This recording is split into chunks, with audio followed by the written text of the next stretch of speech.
E nisëm furishëm për balljen e 4 gjysmë-finale. Bashkimi në Konakun e Pejës u treguan që në fillim dominant në sfidën që mund t'i dërgonte në finale. Qelejkun e parë Prizrenasit e mbyllën me 3 pike përsi.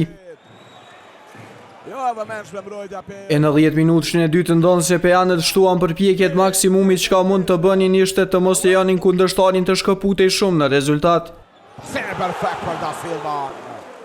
Këtë arritën pasi pjesa e parë u mbyll me vetëm 5 pike përsipër Prizrenasit me rezultatin 35-40.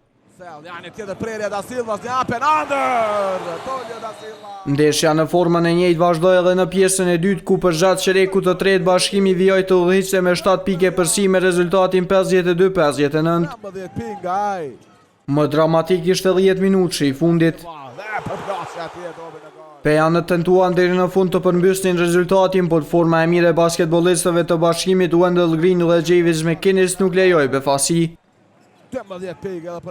E kur vendasit këtë nuk e arritën, tifozët u revoltuan me që rastove mjete piroteknike në parket.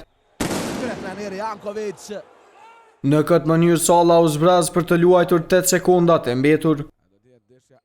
Kështu Bashkimi preu biletën për finalen e basketbollit kosovar ku do të përballen me Trepçën derisa ndeshja e parë finale pritet të luhet të dielën.